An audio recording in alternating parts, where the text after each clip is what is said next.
Agora eu vou falar um pouco sobre a Lei Maria da Penha.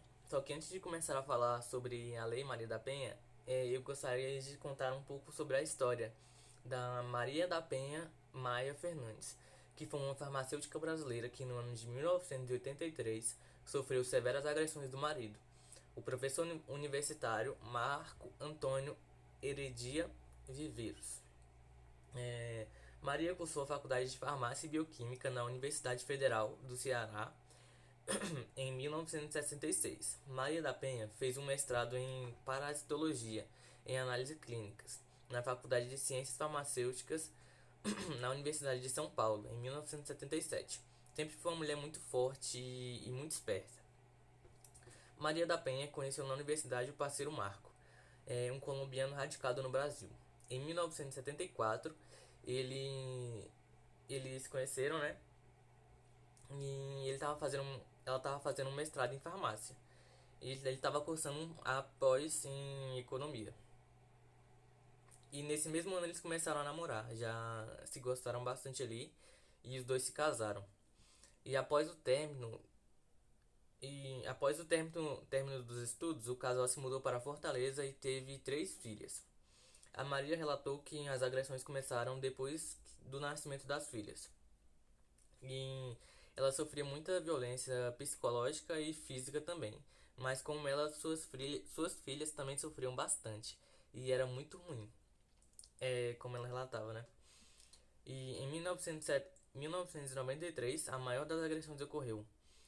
Enquanto dormia, Maria tomou 3 tiros e ela quase morreu. Só que ela passou 4 meses em 4 meses nos hospitais, né, de hospital em hospital, e passou por 2 cirurgias e muitas internações. Após retornar para casa, Maria sofreu mais um evento trágico. O Marco tentou eletrocutá-la durante seu banho.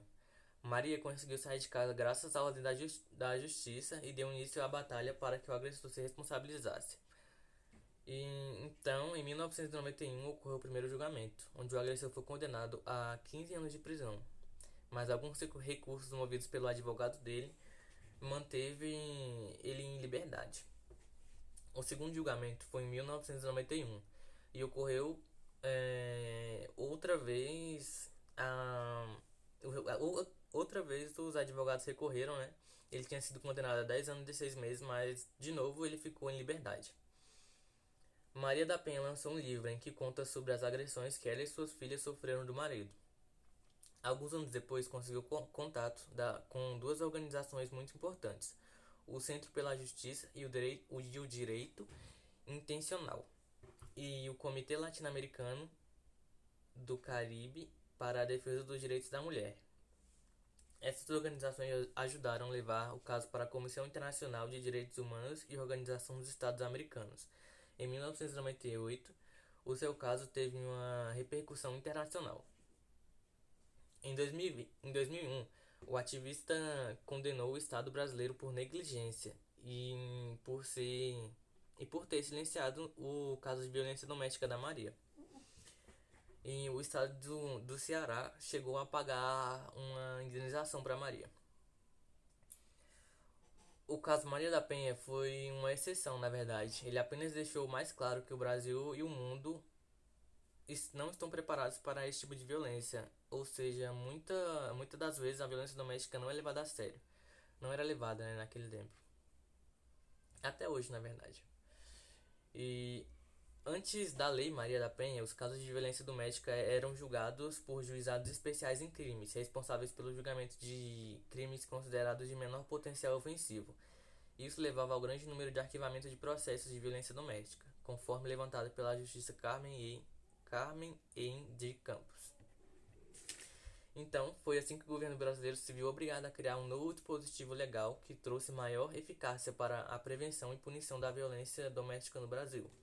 Em 2006, o Congresso aprovou por unanimidade a Lei Maria da Penha, que foi considerada pela ONU como a terceira melhor lei contra a violência doméstica. A Lei 11.340, sancionada em 7 de agosto de 2006. Ela trouxe uma gigantesca inovação em muitos sentidos. Ela criou um mecanismo para cobrir e prevenir a violência doméstica e familiar contra a mulher, algo que ainda não existia de forma organizada no Brasil.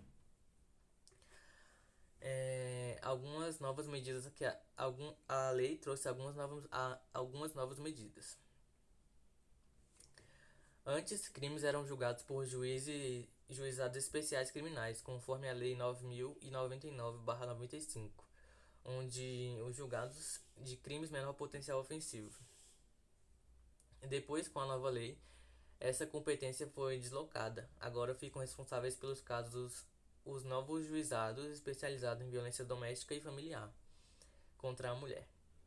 Esses juizados também são mais abrangentes em sua atuação, cuidando também de questões civis, divórcio, pensão e guarda dos filhos e etc. Algumas outras.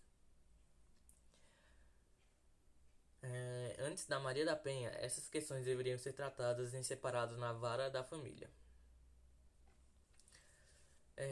Algumas coisas que se incluiu, né?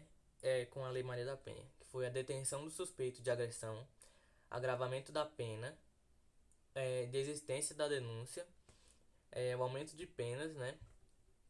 Que antes os agressores punidos com penas eram punidos com penas de multas e doações, mas hoje isso não acontece mais. Foi criado também outras medidas de urgência, medidas de assistência. Em 2019, a Lei Maria da Penha sofreu algumas alterações. Entre elas está a modificação da lei para permitir a apreensão imediata da arma de fogo de posse do agressor. Além disso, o presidente Jair Bolsonaro também sancionou a medida que permite que o agressor seja imediatamente afastado do domínio sem a determinação de um juiz. E ainda em outubro do mesmo ano, o presidente Bolsonaro vetou o projeto de lei que estabelecia o prazo de 24 horas para a rede de saúde notificar a polícia em casos que houver incídios de violência contra a mulher. O veto do presidente apresentou opiniões divididas.